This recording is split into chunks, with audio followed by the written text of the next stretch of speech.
The grand ballroom shimmered under the glow of countless crystal chandeliers, casting a warm, ethereal light over the assembled guests, a fortress of opulence where the elite of society gathered to celebrate their successes and pretend that their wealth rendered them untouchable and invincible against the tides of change and fortune. In this glittering cage of luxury and excess, where fine silks whispered against polished marble floors and the air was thick with the scent of expensive perfumes mingling with the subtle aroma of gourmet hors d'oeuvres being passed around on silver trays by discreet staff, prejudices lurked like unseen cracks in the foundation, subtle yet pervasive, ready to widen under pressure and reveal the fragility beneath the surface of this carefully curated world. Victoria Harrington, the silver-haired matriarch of the Harrington dynasty,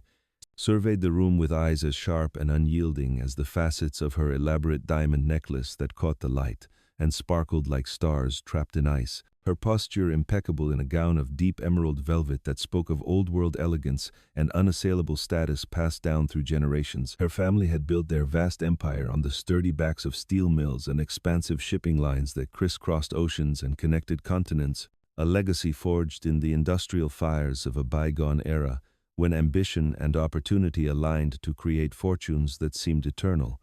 But beneath this polished facade of generational wealth and influence, the structure was crumbling silently, debts mounting like gathering storm clouds, poor investments draining resources like leaks in a once mighty ship, and a secret bankruptcy looming like a tightening noose around their collective necks, threatening to pull everything they held dear into the abyss of obscurity and financial ruin. Tonight's charity gala, with its theme of supporting innovative education initiatives and its promise of networking among the powerful, was no ordinary social event designed merely for mingling and photo opportunities. It was a desperate lifeline, cleverly disguised as an act of philanthropy and goodwill,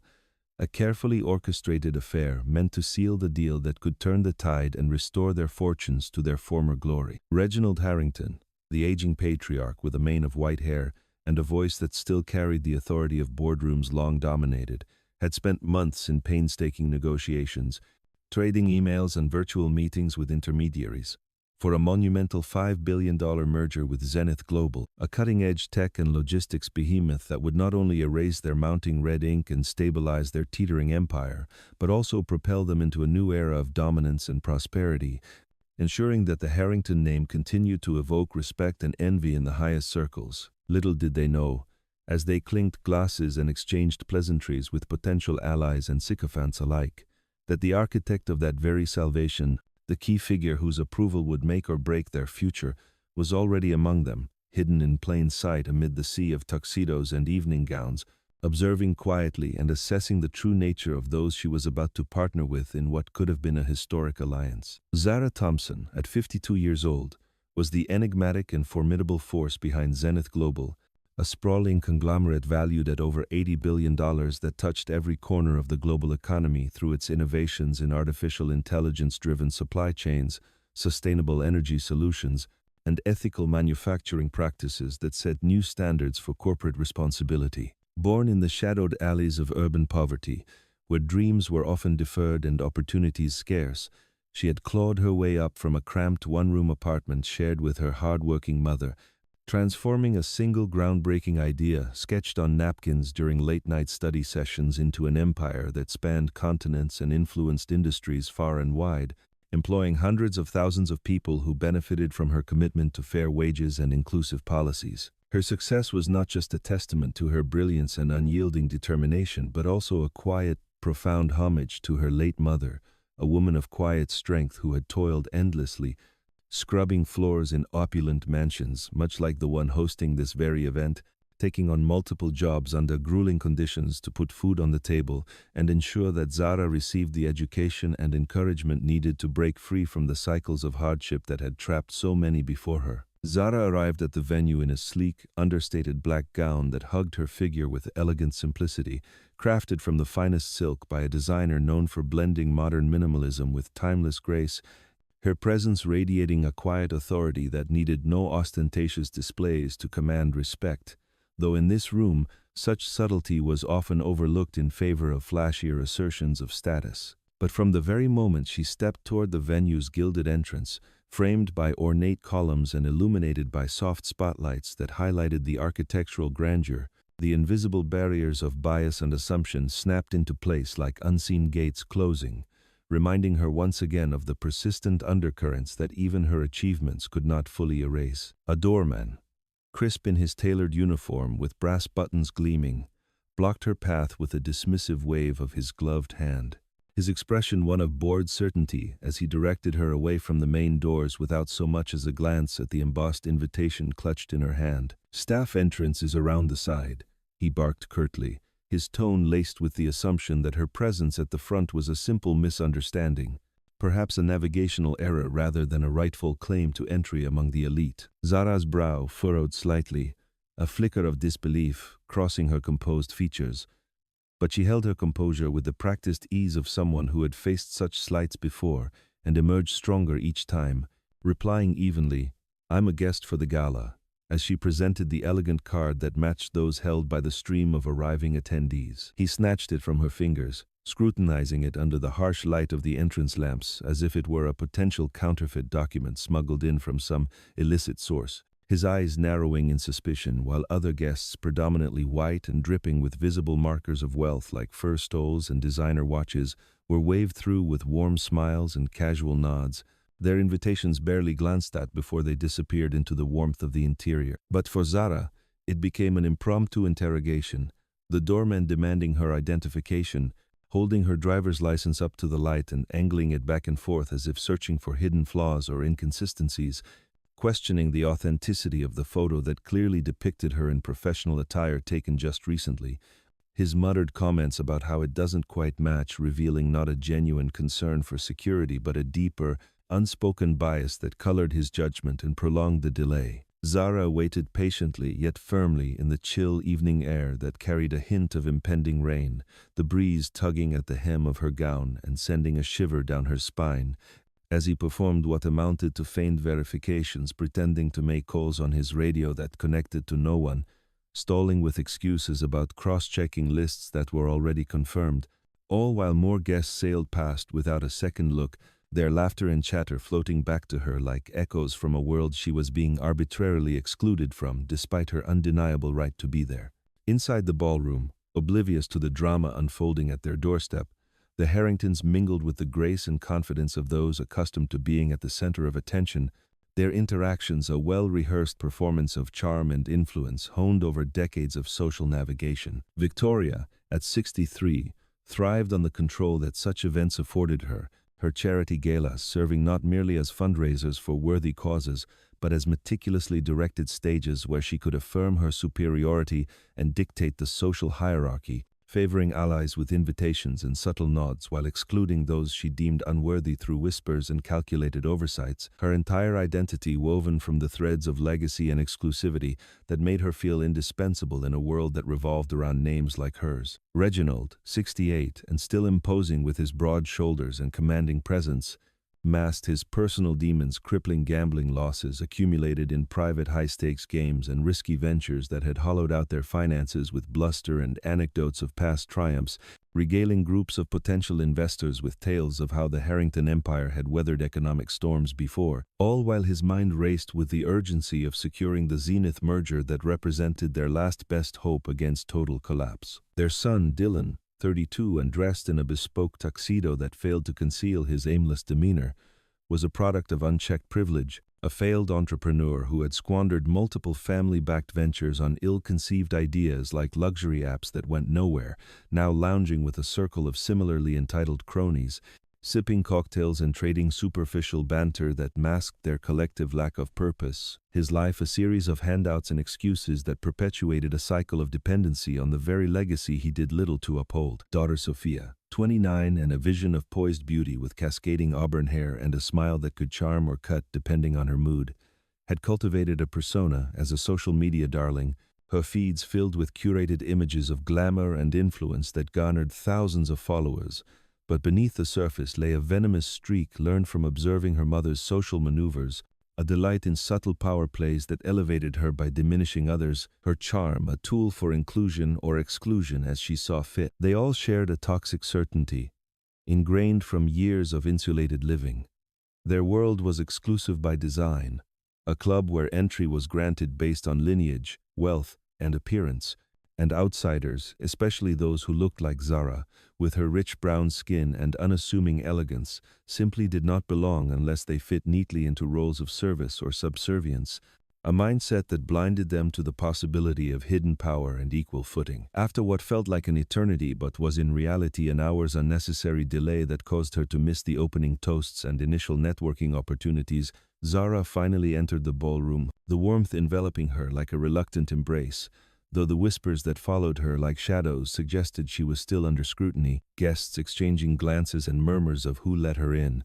or does she belong here, that carried just far enough to reach her ears without direct confrontation. Victoria spotted her first from across the room, her face twisting into a mask of thinly veiled displeasure, as she leaned to a nearby confidant and hissed something about a potential security lapse, her assumption immediate and unwavering that Zara must be part of the catering staff or some other support role, given her solitary entrance and lack of immediate recognition among the crowd. Reginald chuckled dismissively when informed, waving it off with a comment about how she's probably just lost in the grandeur, his arrogance preventing him from considering any other explanation. Dylan, already a few drinks in and feeling bold, raised his glass in a mock toast from his perch at the bar, calling out just loudly enough for nearby groups to hear, "Need directions to the kitchen, miss?" which elicited a ripple of laughter from his entourage, the sound grating against Zara's resolve but not breaking it, as she chose instead to ignore the barb and seek a quiet corner where she could pull out her phone and review the final details of the merger documents that had brought her here in the first place. The humiliations escalated subtly at first, building like the pressure before a storm, each one a small test of her patience and a revelation of the room's underlying dynamics. When Zara approached the lavish buffet table laden with exquisite delicacies from around the world, caviar from the Caspian Sea, truffles shaved fresh, and artisanal cheeses paired with rare wines, a server, catching a glare from Sophia who hovered nearby like a watchful sentinel, refused to hand her a plate, muttering something about it being reserved for major donors only, despite no such signage or policy being evident, and guests around her helping themselves without question, their plates piled high as they chatted animatedly. Victoria, circulating through the crowd with the poise of a queen granting audiences, leaned into a friend and commented just audibly enough, "Some people have no sense of place or propriety," her words a veiled arrow aimed directly at Zara, who felt the sting but refused to let it show, instead focusing on the bigger picture of why she was enduring this to potentially forge a partnership that could benefit countless others through expanded opportunities and ethical business practices. As the evening wore on, the family's underlying desperation began to fuel their disdain in more overt ways,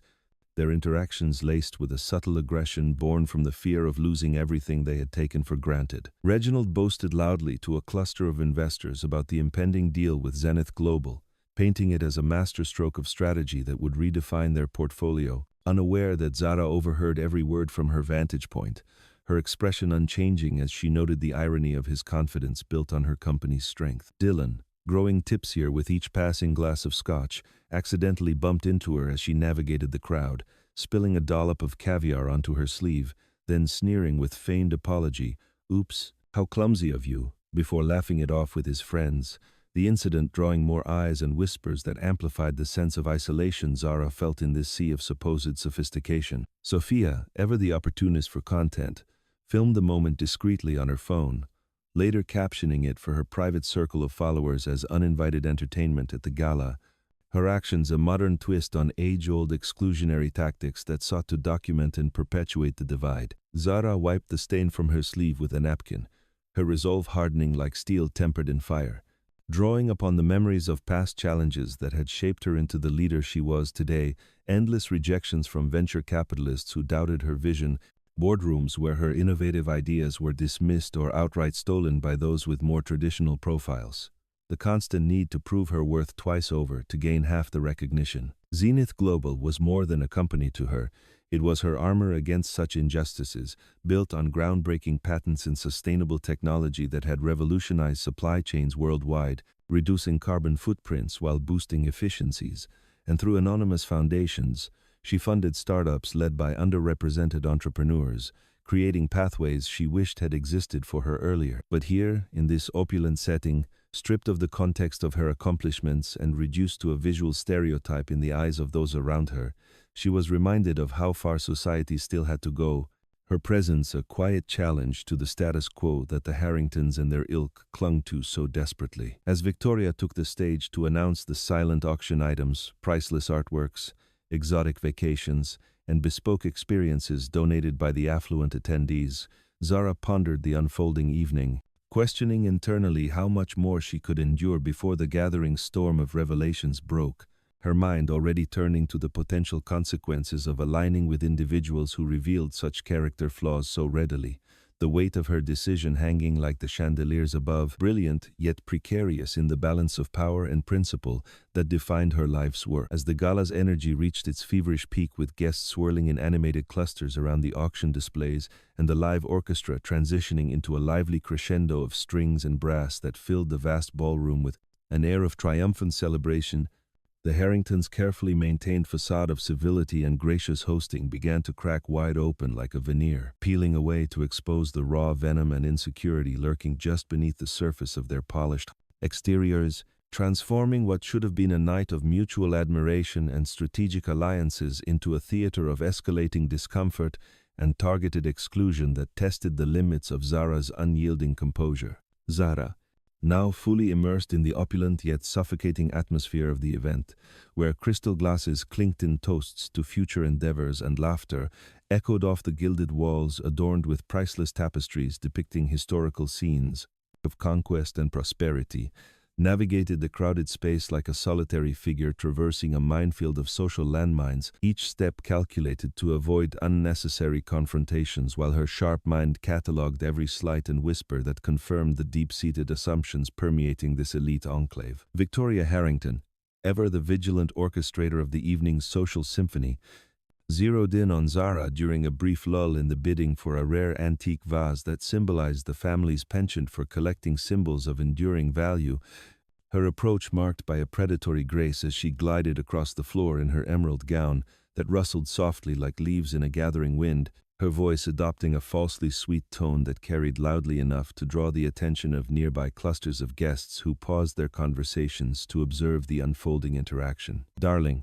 Victoria cooed with exaggerated concern, her words dripping with condescension as she positioned herself directly in Zara's path, effectively blocking her from joining a nearby group discussing sustainable investments, a topic Zara knew intimately through her company's pioneering work in green logistics. "You seem utterly lost in this sea of sophistication. Perhaps the service elevators are that way if you're searching for the staff quarters." The remark landed like a subtle yet sharp jab, eliciting titters from the onlookers who exchanged knowing glances, their amusement fueled by the shared unspoken agreement that Zara's presence disrupted the homogeneity they took for granted, and as phones began to emerge from pockets and purses like discreet weapons ready to capture the moment for later dissection on private chats or social feeds, Zara met Victoria's gaze steadily, her response measured and calm to diffuse the tension without escalating it prematurely. "I'm here as an invited guest for the gala," Zara stated evenly, her voice carrying the quiet confidence of someone accustomed to commanding boardrooms and negotiating multi-billion-dollar deals. But Victoria cut her off with a dismissive wave of her bejeweled hand, her laughter a brittle sound that rang false in the charged air.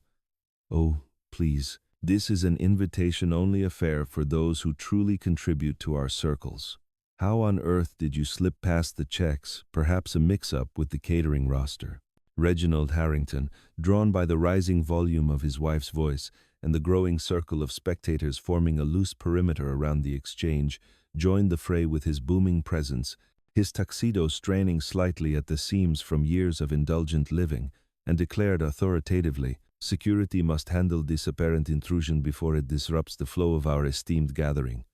His words laced with the arrogance of a man who viewed any anomaly as a personal affront to his domain. Dylan, emboldened by the familial support and the liquid courage from his third cocktail of the evening, sidled up with a smirk playing on his lips, his posture slouched in casual disregard as he extended a half-empty tray pilfered from a passing waiter. "Yeah, we don't need any extras crashing the party unannounced here. Make yourself useful and circulate these canapes," the suggestion delivered with a mock bow that drew outright laughter from his circle of cronies who clapped him on the back, their approval amplifying the humiliation as if it were a scripted performance designed for their entertainment alone. Sophia, Sensing the potential for viral content that could boost her online persona as a witty observer of high society faux pas, started recording the scene openly on her sleek smartphone, narrating softly under her breath for her followers. Live from the gala. When gatecrashers get a bit too bold for their own good, her camera zooming in on Zara's face to capture every nuance of expression, turning a private moment of indignity into a public spectacle that could spread like wildfire across digital platforms. Zara opened her mouth to clarify the misunderstanding once more, her words poised on the tip of her tongue to reveal just enough to redirect the narrative without derailing the evening's business potential, but the crowd had already closed in tighter, forming an impromptu audience where whispers evolved into audible barbs that stung like invisible needles. Such audacious behavior in a setting like this, one elegantly dressed woman murmured to her companion, clutching a pearl necklace as if for protection, while another man in a tailored suit shook his head disapprovingly, adding, "She thinks she belongs among us?" The nerve is almost admirable in its delusion. A particularly bold guest even blocked Zara's path when she attempted to excuse herself toward the restroom for a moment of respite, pointing downward with a condescending smile. "Staff facilities are downstairs. Dear, we wouldn't want you getting turned around further." The directive delivered with the casual certainty of someone enforcing an unwritten rule that maintained the invisible hierarchies of the room. Zara's throat tightened not from any sense of intimidation but from the familiar, weary sting of being erased and diminished based on superficial judgments, a sensation that echoed through her memories of countless professional encounters where her expertise was questioned or overlooked, despite her proven track record of innovation and leadership that had disrupted entire industries. Flashbacks wove through Zara's thoughts like threads in a complex tapestry, recalling her mother's poignant stories of navigating service entrances and enduring bowed head deference in similar opulent spaces just to earn a living, the scholarships she had fought for but been denied due to systemic barriers, the promotions bypassed in favor of less qualified candidates who fit a more conventional mold, all of which had fueled her determination to build Zenith Global into a fortress of progress, where merit trumped appearance and opportunity was extended equitably. Her company represented far more than financial success. It was a beacon of reclaimed power, holding patents on advanced algorithms that optimized global supply chains for efficiency and sustainability, reducing waste and emissions, while empowering smaller businesses through collaborative platforms that she had personally designed during sleepless nights of coding and strategizing. And through her anonymous philanthropic arms, she had seeded countless initiatives that lifted communities much like the one she had risen from, creating scholarships and incubators that nurtured the next generation of diverse innovators. But in this moment, surrounded by the Harringtons' orchestrated disdain, Zara was stripped of that empowering context, reduced in their eyes to a mere stereotype that fit neatly into their worldview of separation and superiority, her every move scrutinized as if she were an interloper rather than a peer whose decisions could alter the trajectories of empires like theirs. The assaults intensified as the night progressed, each one more brazen and coordinated, transforming isolated incidents into a systematic campaign of exclusion that revealed the family's collective insecurities projected outward like defensive barbs. When Zara reached for a flute of champagne from a circulating tray to quench her thirst after the prolonged entry delay, Victoria swooped in with theatrical flair, snatching the glass away just as Zara's fingers brushed the stem, her voice rising in mock outrage. "Not for you. I'm afraid we can't have just anyone sipping our finest vintage. Standards must be maintained to preserve the integrity of the evening." The proclamation met with nods of agreement from Reginald, who stood nearby, his arms crossed in performative solidarity as he added, "Indeed, we uphold certain expectations here that ensure everyone feels appropriately placed." Dylan, now slurring slightly from the effects of his indulgences, cornered Zara near a display of floral arrangements that perfumed the air with notes of jasmine and rose, his breath heavy with alcohol as he leaned in too close. "Bet you're here to network or something equally ambitious, huh? Dream on, sweetheart. Opportunities like these are reserved for those who've earned their spot through proper channels, before feigning an elaborate bow and declaring loudly, 'Madam Janitor, at your service,' which prompted Sophia to giggle delightedly as she adjusted her camera angle to capture the full exchange, her delight evident in the way she zoomed in for dramatic effect. Guests, emboldened by the host's lead and the infectious energy of group conformity, joined the fray with increasing enthusiasm. A businessman Zara recognized from dealings with a Zenith subsidiary, averting his eyes in complicit silence rather than intervening, while another woman clutched her designer purse tighter as Zara passed by, as if her mere proximity posed some intangible threat to their curated existence. The room had become a living theater of degradation, each act more overt and collective, with passers-by offering unsolicited comments like, "How presumptuous to mingle without clear invitation," or "This is what happens when boundaries aren't respected," their words weaving a web of isolation that pressed upon Zara like an invisible force. Yet she remained anchored by her inner strength, documenting the behaviors mentally as data points that informed her growing reservations about any alliance with such individuals. Amid this mounting mockery, the Harringtons' hidden secrets simmered just below the surface, adding a layer of irony to their actions that Zara alone perceived in full. Victoria's ironclad control over the social dynamics masking her deep-seated fear of an impending downfall that would strip her of the throne she had built through years of calculated alliances and exclusions. Without the merger, her carefully constructed bubble of influence would burst like fragile glass. Reginald's bluster and authoritative posturing concealed the gnawing anxiety of loan sharks circling his failing ventures and the weight of sustaining a lifestyle far beyond their current means. His every boast a deflection from the reality of empty coffers and mounting pressures that kept him awake at night. Dylan's crude bravado and reliance on family handouts covered a string of personal failures, from botched startups that burned through capital without yield to a lack of direction that left him adrift in a sea of entitlement. His jabs at Zara, a way to inflate his fragile ego by deflating someone he perceived as vulnerable. Sophia's charming facade and social media savvy veiled an inner emptiness. Her delight in orchestrating subtle power plays, a learned behavior from her mother that provided fleeting thrills in an otherwise superficial existence.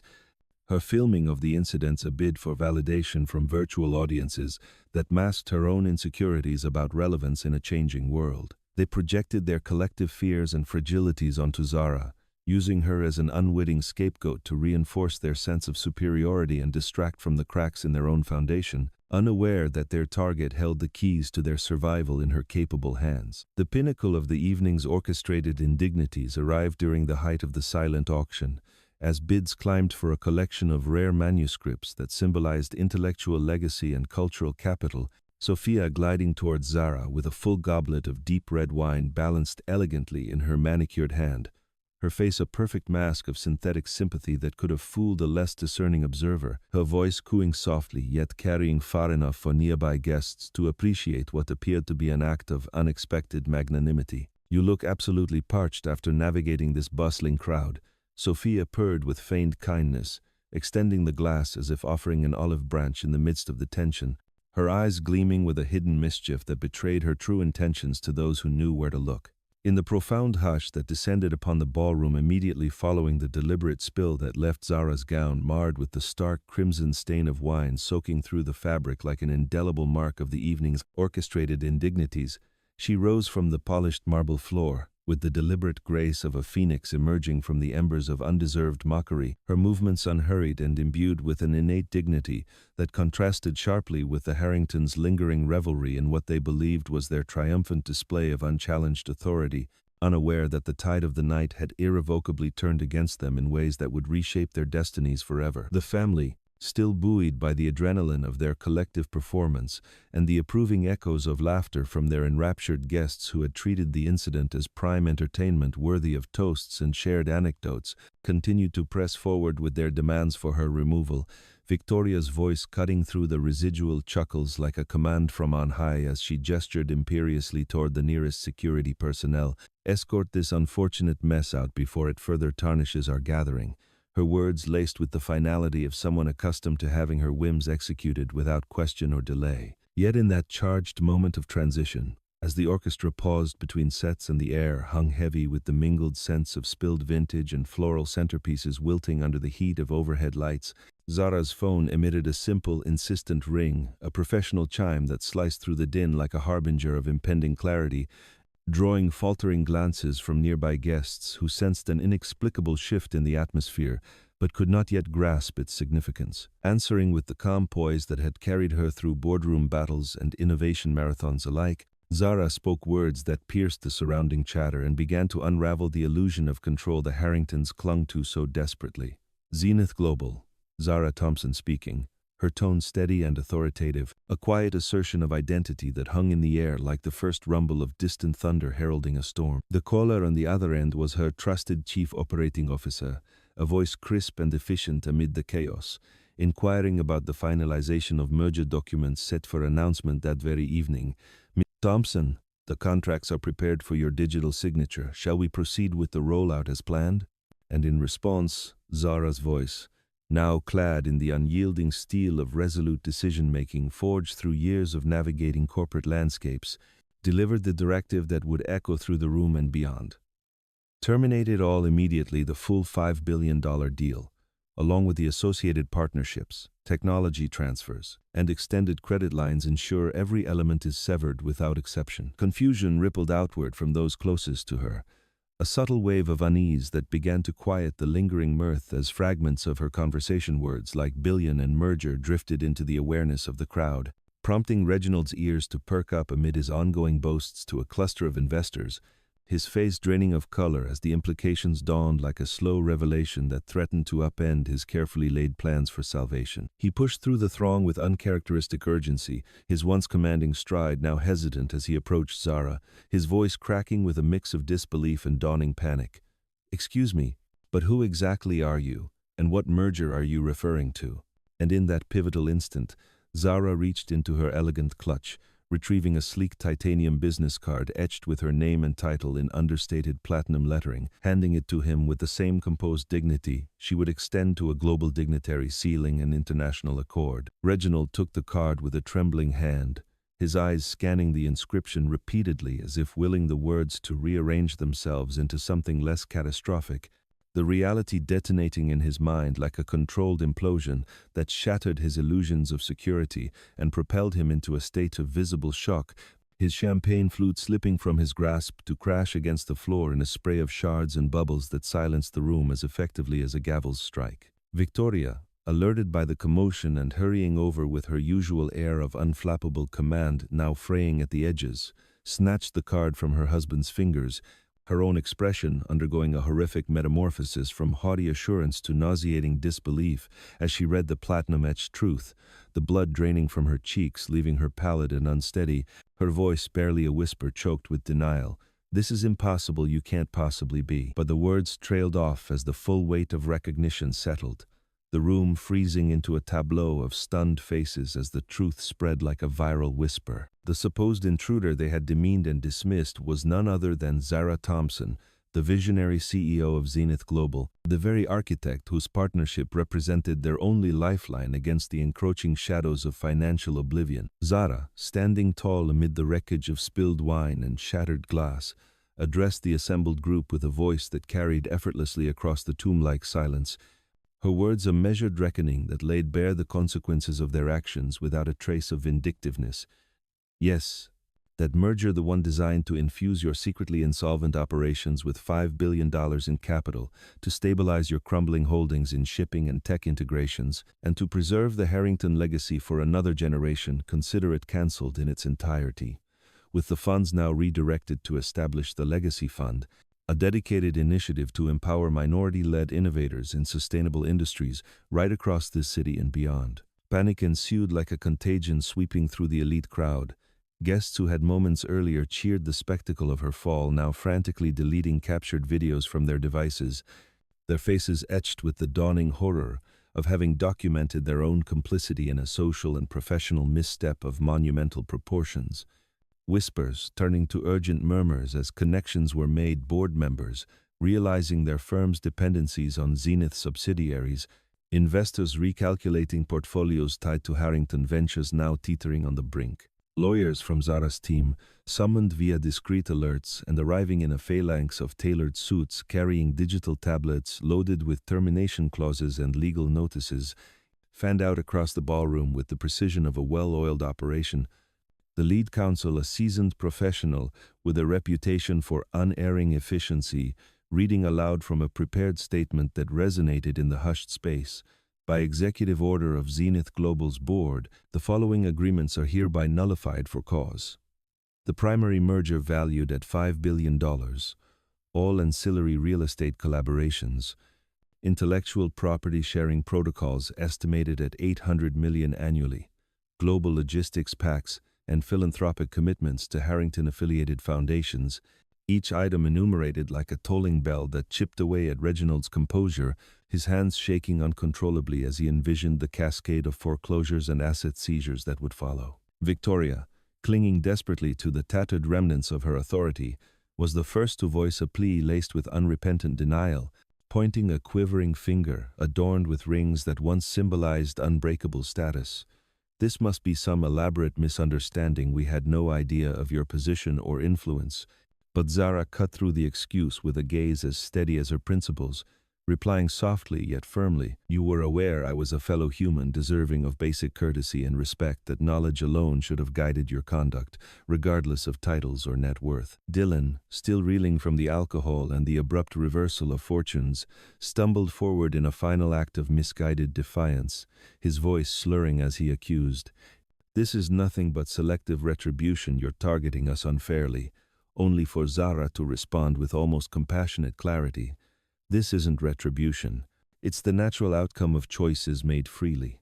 A reminder that mutual regard forms the foundation of any enduring partnership." Sophia, who had orchestrated the spill with such calculated glee, now dissolved into quiet sobs in a secluded corner, her meticulously applied makeup streaking down her face as the reality of lost privileges and public scrutiny set in, clutching her phone that now buzzed with notifications of her own videos recirculating in a damning new context. The aftermath unfolded with brutal swiftness, a public dismantling that extended far beyond the confines of the ballroom, as news of the cancellation leaked through social channels and industry wires, and the Harringtons filing for bankruptcy protection within days as creditors descended like vultures on exposed vulnerabilities,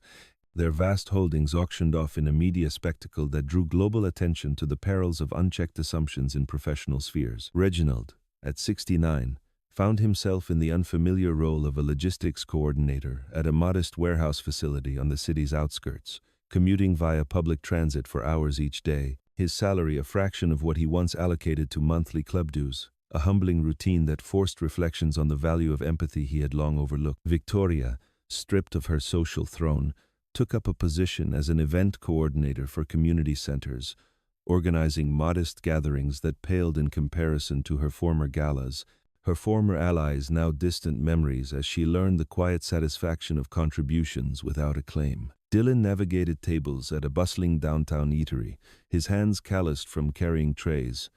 his evenings spent in self-reflection amid the hum of patrons who occasionally recognized him from viral clips, now serving as cautionary tales in diversity training sessions. Sophia, her online influence tarnished beyond repair, dedicated her skills to content creation for nonprofit causes, cleaning digital spaces and curating messages of inclusion that echoed the lessons learned from that fateful night, her work a form of quiet atonement in a world that demanded accountability. Their once storied penthouse, a symbol of elevated living with panoramic views and bespoke interiors, was repurposed as a collaborative hub for startups funded by Zara's newly established Legacy Fund, a space buzzing with diverse entrepreneurs brainstorming solutions to global challenges,